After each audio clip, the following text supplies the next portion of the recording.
yourself out there. So our next guest is a poet, social justice advocate, educator, New York Times bestselling author, and founder of the movement. It's called The Body Is Not an Apology. She unapologetically puts herself out there, encourages others to do the same with her approach to radical self-love for everybody and everybody. Now she's taking on young minds with her latest book. It's called The Book of Radical Answers, where she's answering real questions from real kids. Please welcome back to the Tam Fam, our friend Sonya Renee Taylor.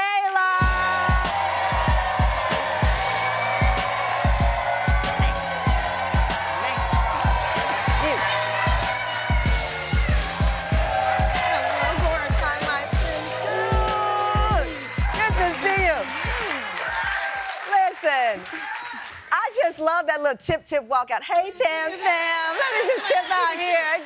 How are you? I'm so good. Man, it must feel good to set the world on fire with conversation. You know, I like talking and I like getting other people to talk. Yes, and that's what, you put yourself out there so that others can talk. The last time we saw you, we were talking about, our show was inspired by your movement, The Body Is Not an Apology. We put a billboard up in Times Square with members of the Tam Fam on the Jumbotron with the hashtag No Apologies. Because you say we're all born to love ourselves and stop apologizing for what we are. Yes. I love it. And what's so great about the book that now is geared toward teenagers is that you also put out your journey from childhood. Your dad was in the military. Your mother battled substance abuse. And that's a part of how you get people to talk. You know, I always tell people with this saying, fair exchange, no robbery. If you tell me about yourself, I can tell you about myself, and nobody's robbed here. We're talking. Exactly. Yeah. It felt important to me that young people understand that the things they're grappling with, they're not grappling with in isolation. There's so much of the story of my childhood was like, I'm alone in this, there's nobody else who knows what's going on, I spent a lot of time trying to figure it out myself.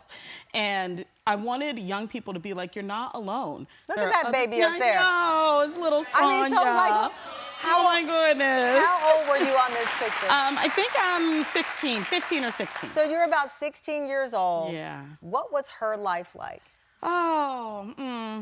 You know, she was really trying to get it right, whatever version that was, you know. That's a lot of pressure at 16. It was a lot of pressure. You know, because, you know, my dad was in the military in a way, and because my mother struggled with substance abuse, there was a lot of sort of parentification, a lot of me trying to be the adult.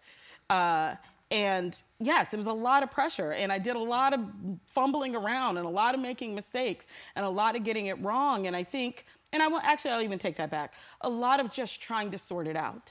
And what I wanted young people to have was a journey where they didn't have to do so much trying to sort it out in the dark alone. I wanted this book to be a flashlight so that they had a light, something they could see so they know where they're going.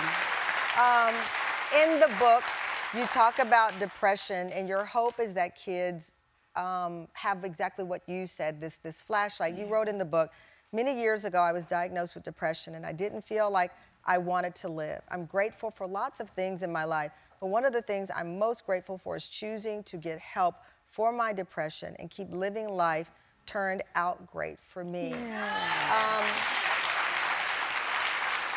You know, I think about the very first time I was in 6th grade and we got a call that a student had taken his life. This was back in the 80s, right? And nobody in my neighborhood really talked about it. It was kind of this thing of what happened to him.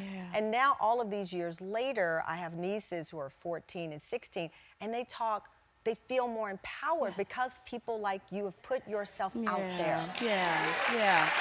I think, you know, the more that we keep these conversations in isolation, the more that we act like things aren't happening, the more kids are experiencing, they're still experiencing it. It's just we're not knowing about it, right?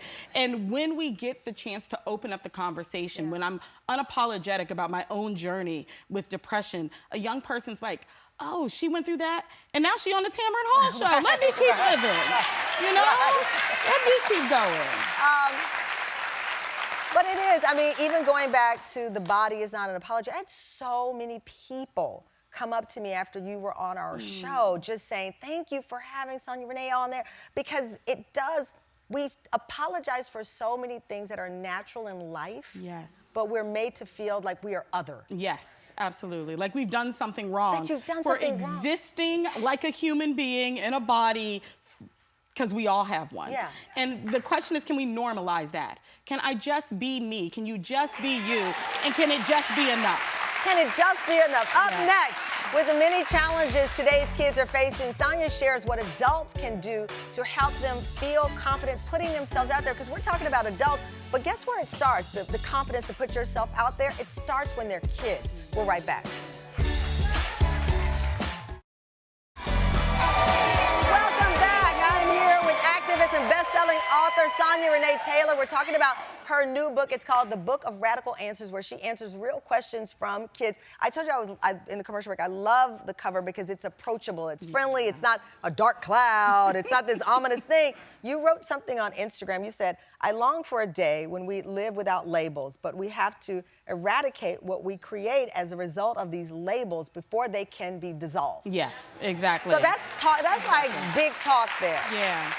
Because I mean, people always say, I'd love a no labels world. Well, to get there, you gotta do away with what it was that we built out of Right. those labels. And one of the things that inspires me about young people right now is that they are playing with labels, they're ripping them off, and they're also asking what's underneath that. And I don't want to keep that part, right? Yeah. And so we're seeing young people define themselves, be way more unapologetic about who they are and exploring that. And as we're watching that, we're also seeing legislation try to box them in, try to clamp them down. And so I think it's so important that we keep empowering young people and saying, actually, the way you're going is the right direction. It's the right way. It's the right It's the right way. Keep going. We were talking about social media, and I said, recently I've tried to correct my language because I would say to my nieces, I don't know how you guys survived today. But I took a step back and I said, that's implying to them that it's insurmountable. Exactly. Right? Yeah. We weren't born. You articulated it better than I did. How do we phrase that rather than saying, "Ooh, how you survived today"? I mean, I think what we experience is that we are born for the time that we are supposed to impact. And so these young people are born in the time in which they have the ability to meet the moment that we're in. Our job as adults is to empower them and to empower the wisdom in them to know that they are the people that they've been waiting for. Wow. That's it. I love that. I love that. So, with so many things that this generation, I mean, I talk a lot about, my son is super outgoing in some parts, but then he's super shy. And my mother often says, you know, listen, he spent 2 years in the house not around any kids. And so he gets really anxious. And then we see these other impacts. We also see racism, social injustice. We didn't have 24-hour cable news. I worked in cable news, and I struggle with that sometimes. People talk a lot about social media. I struggle with, should you be watching something 24 hours a day, the same video over and over, and how that impacts a young person's mind when you turn it on the TV and it's just constantly beating you down. Absolutely. Well, it's indoctrination, right? Like that's how we do brainwashing, literally, is you put something on forever and again and again and again, right? You better say it right now.